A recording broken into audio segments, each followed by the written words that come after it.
And it's true in marriage too, that sometimes we get to a point within our marriage where we think, I don't know where we need to go, but we can't stay here. And it can be a very scary and vulnerable time to approach your spouse and say, hey, we need to have a conversation about what's happening here because it's not good. But not having that conversation, staying stuck in that place that you just know you're not supposed to be, is going to be dangerous for your marriage, for your relationship, because you may eventually start looking outside of your marriage for happiness and joy instead of having the courage to address the situation that you're in.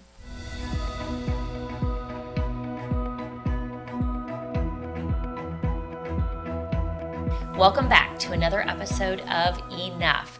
I'm going to start off with a few questions for my friend Dee Dee here. So, if I said to you right now, Dee Dee, pack your bags because you and I are heading out tomorrow morning to, and then I let you fill in the blank, where would you pick? I have always wanted to go to Italy, and I know you had a really great trip there. We would have a lot of fun there, so that's where I would say I want to go to. Is that my Christmas present? Oh my gosh, I would love to go. I'd love to say that or right now. Or my birthday present. Okay, second question. What is a scent that can take you to another place or time in your life? Oh, it's either Hawaiian Tropic or Banana Boat sunscreen. The suntan oil. I love that. It immediately takes me back to being on a boat in crystal clear blue water, the sun. That is my happy place. So that would be a scent that I just love. And your last question is, do you prefer baths or showers? Well, I take a shower almost every night. But I don't take baths very often unless I want to do a soak. So like an Epsom salt soak or something like that. So what do you put in? If you were going to do a soak, what would you add to?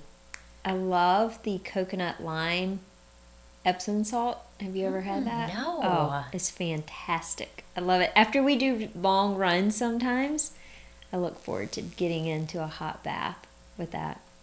It's good. I just love these little tips that you pass on to me because I am going to be looking for that right away. Awesome. It smells amazing. Apparently coconut is my smell because I think that's the smell in the suntan oil too. Yeah, it makes you happy. It does. All right. Okay, so I'm bringing the topic this week, and it's very relevant with this time of year when people are setting goals and they have ambitions of things they want to achieve. And it's a different way of looking at it because usually we set a goal of something we want to achieve. So something we're striving for, moving forward to. But sometimes we don't know exactly where we need to go. We just know we can't stay where we are. And it came up during a conversation I was having this week about Abraham in the Bible. And when God called Abraham and Sarah, his wife, and told them to leave their family, leave where they were living, and to go to a land that he would show them. And a week into this journey that Abraham is making, if you had asked him, Abraham, where are you going? He would say, I don't know where I'm going. I just know where I couldn't stay. And that resonated with me. It made me think about how powerful that is and how stepping out into the unknown just because we know we can't stay where we are, but we're not sure where we're going, that is such a huge step of faith. And I wanted to bring that up and talk about that being the catalyst for change in our life. And if you ever had a time where you had to step out and not know where you were going, just where you couldn't stay. Yeah, we, years ago, so my oldest, who's now 19, she was probably 2.5, and I was 9 months pregnant with my second daughter, my husband was working on his family farm. And after he had graduated college, that had always been the path that he planned to take. He graduated college, he'd been home for 5 years working on the farm. I married a farmer. That was like part of our little perfect picture plan that we had, was I was going to be the perfect farmer's wife, which that's hilarious, because perfect farmers' wives would like bake some homemade food and deliver it to the combine, and I would go pick up a pizza and drop it off. So I didn't have that in me, but it still was going to be a part of who we were, and it wasn't working. Ben was home farming with his father and his brother and his uncle, who he loved very much, and they loved him, but the whole picture and personalities and goals and the energy that Ben had inside of him was just not, it wasn't serving him well to stay there. And it was hard for him to come to that realization, but when he finally did, we had to make a change. We knew that we couldn't stay there anymore, but what do you do? I mean, that was all we knew and all we planned for the rest of our life. And so we decided to leave the farm, and that took us to a new town. There was even a time that I gave birth to my second, Elena, and then Ben had to start work. I don't know if it was like a week later, and he moved, and we didn't have a place to move, so he was living in a hotel. So I was left with these two little girls. I knew that it was going to be okay. I was excited because I knew that wherever we were going to go, we were going to do it together, and it was going to be okay. And if one decision didn't work out, we knew that God is good, and that we would just keep trying to pursue the right path for ourselves. It would take us somewhere, but we didn't know where that was going to be. And it took us all over the place, really. I mean, now we're in South Carolina. We're 800 miles away from where we both were born and raised. And I couldn't have written a better story of relationships that were formed along the way, growth that Ben and I've had since we were able to take on these obstacles in life together. And we had nobody else but ourselves to count on as we were moving forward together. So I as soon as you started saying that, I just started thinking, yeah, I remember we had no clue how things were going to look. It was polar opposite from the plan that we originally had for ourselves, but we just knew that we couldn't stay there. And imagine if you had stayed there and waited until you had all the answers, all the details figured out. You probably would have never left. We would have never left. I know that we wouldn't have left. And it was hard leaving. I mean, there were people, our family wasn't very happy with us because they loved us so much. They wanted us near. We were taking the grandchildren away. It was disrupting, business on the farm. It was tough leaving. And if we would have tried to make it easier, if we would have tried to find an answer to every single thing in order to make it comfortable for us to leave, we wouldn't have left. I can't imagine how different our lives would be. Ben and I would be different people. And I'm not saying that he misses working with his family. So I'm not saying that it would have ended up bad, but it certainly would have been very different than the way it looks right now. And I have so much gratitude for the life that we're living now and the people that we have in our life. I wouldn't know you. I know. Can you imagine? So sad. It would be. There's so many special things in my life. If I could just start peeling back the things that if we wouldn't have just been obedient to what we felt we were being called to do, I could go through and just look up all the blessings that have happened in these several years that I'm not saying it would have been bad, but it definitely wouldn't have been different. Yeah. And so I think this is so relevant too during this time where people are setting goals, because your experience was a lot like Abraham's, where you had to leave a physical space.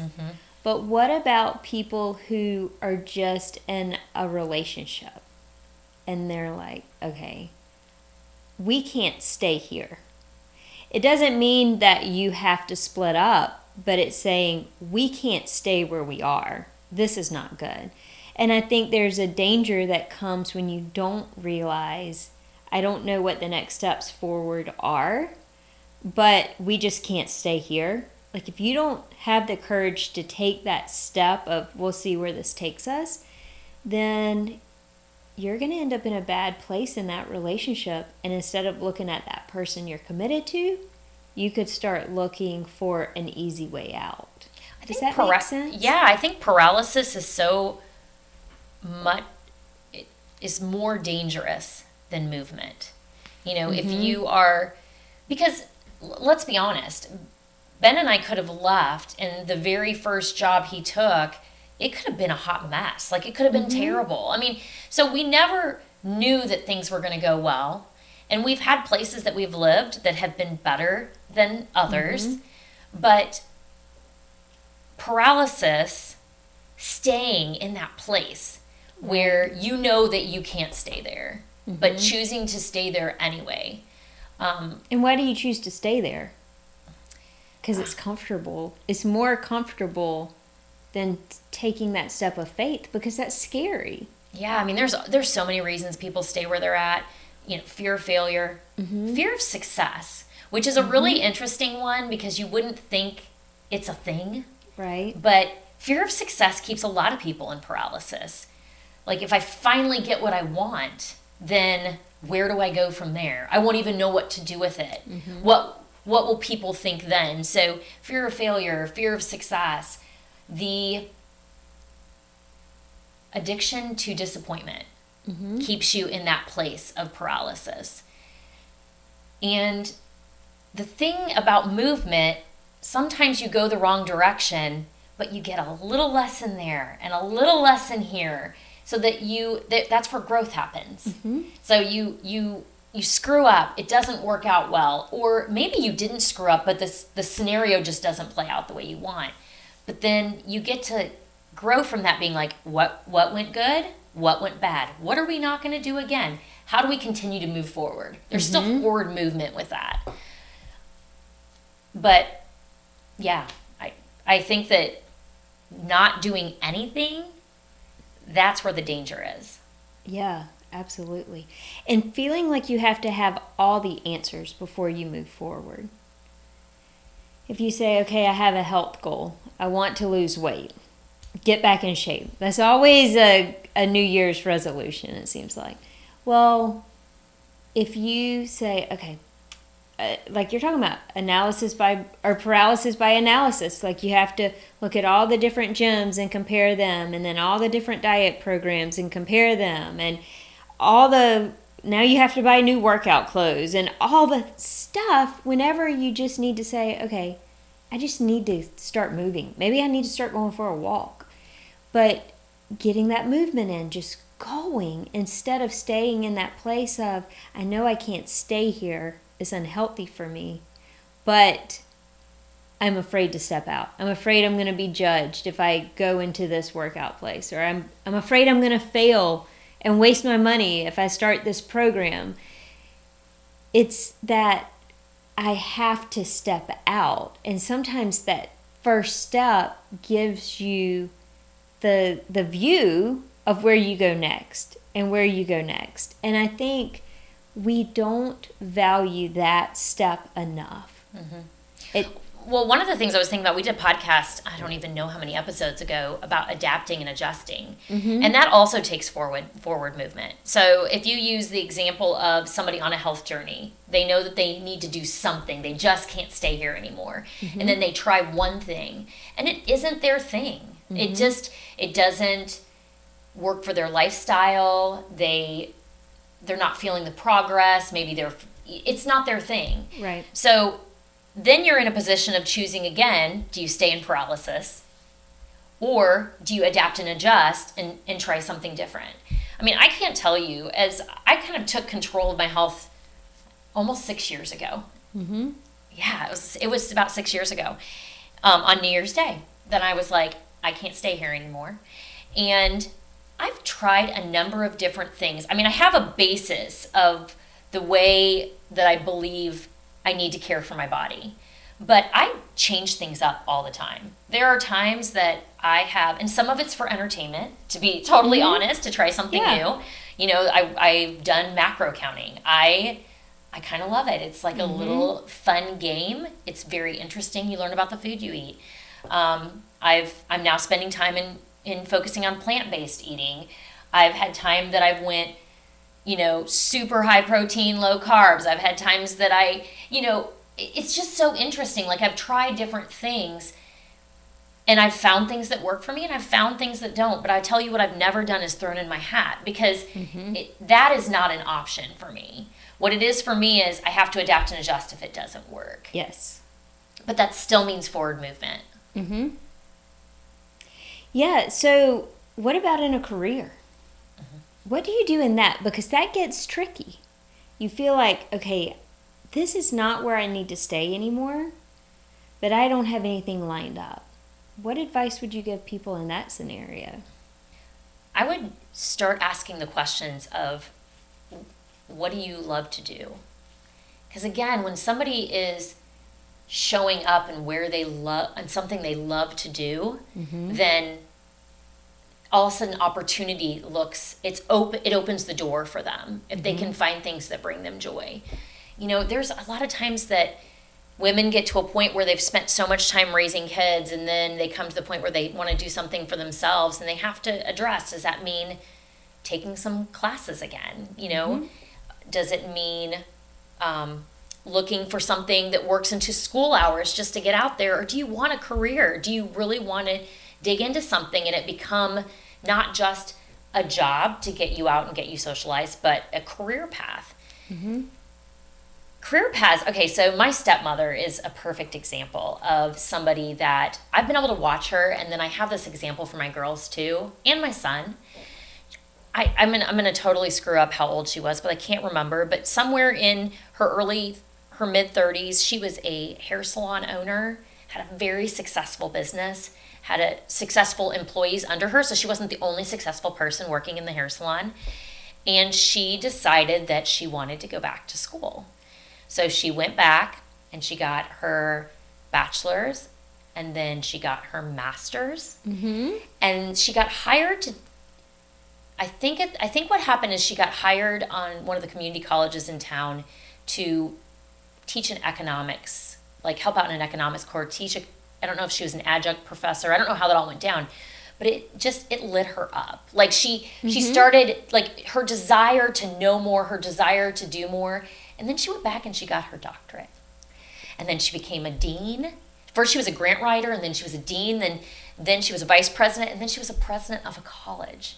So she went from owning a very successful salon, which she could have retired out and probably financially done very well with, but she had something in her that felt like there was more. There was more, not that what she was doing wasn't a great career and satisfactory, but she had something inside of her that was calling her to do something different. And then she went for it. So, I mean, she went to school throughout her 30s and into her 40s. Now, she did not have children at home. So that, you know, we all have to think of all these different, keeping ourselves in alignment so we don't stress ourselves out.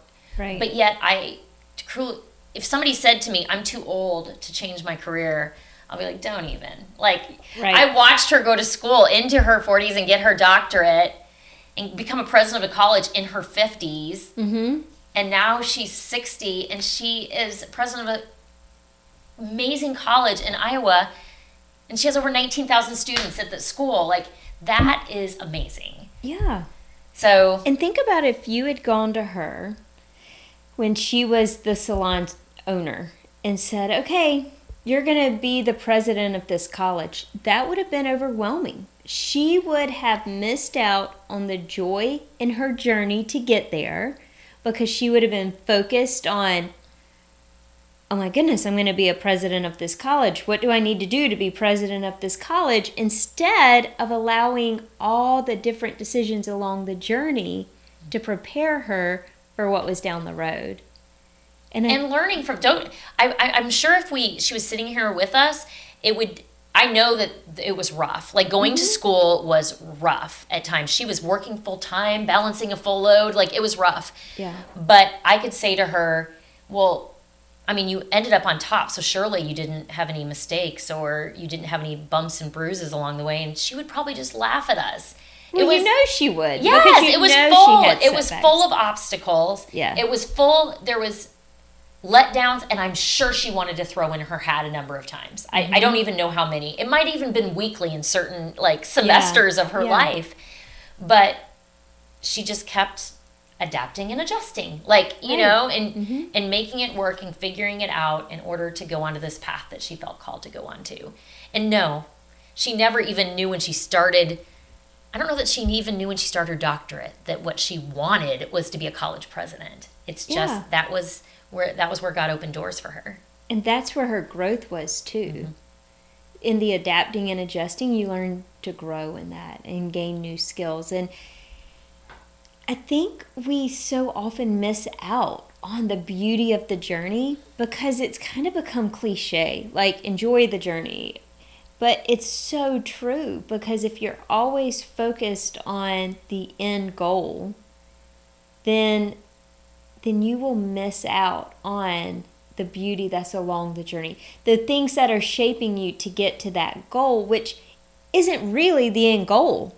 It's only the next vantage point to see where you want to go to next, But so often we set that goal as, this is the goal. This is the point. This is the thing I want to obtain.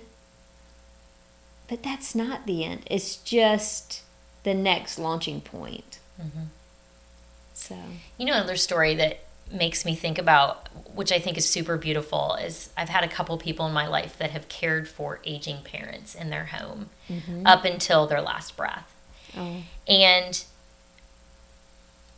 I've had beautiful testimonies because certainly when they decide to take on that responsibility, you don't know what you're getting into. It's kind of like having a baby. Yeah, where you think you know what it's going to be like, but you don't know what it's going to be like. But for the couple people in my life that I've been able to really sit down and hear the stories from, although there were so many rough points along the way and it was hard, there these two people who have openly given testimonies.